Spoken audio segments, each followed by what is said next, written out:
video, I'm going to show you how you can track the progress of operations with barcodes in Excel. So we have a number of steps to complete our operation in our shop. And so what you're going to do is you are going to scan in the number of the work order. So that would be the barcode that's at the top of the work order sheet that's going around.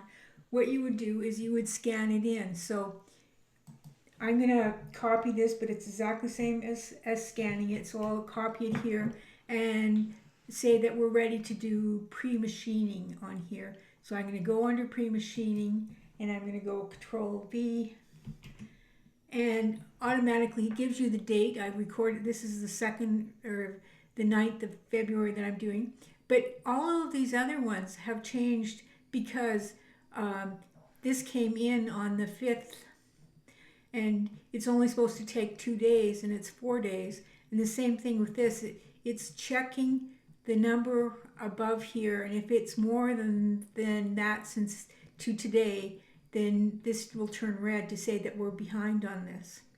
And so you can basically scan in any number and you put it in the row and you will get the date there. So the nice thing that I have this in a table so that you can see how many orders you have going right now. You have 5.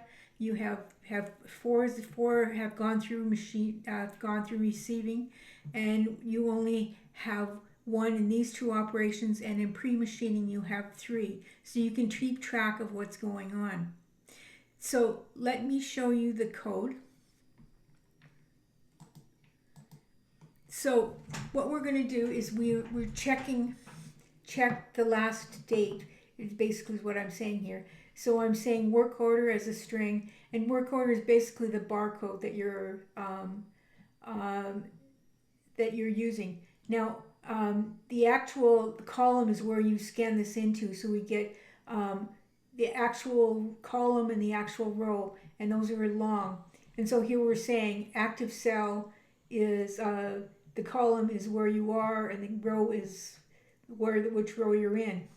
The active row, if it's nothing, then you're if it's not blank, then what you're going to do, the work order is the active value that you've just scanned in. So we're scanning in the barcode.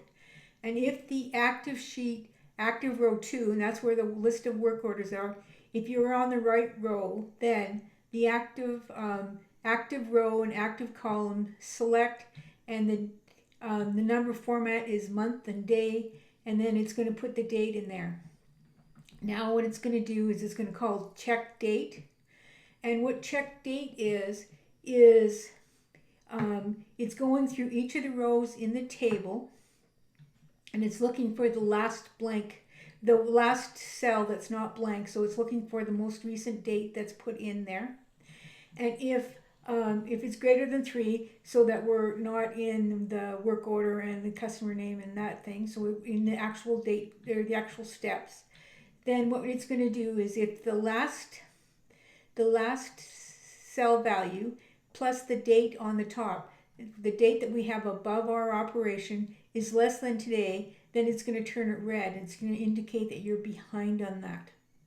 So then it goes to the next row, and we're going happily along.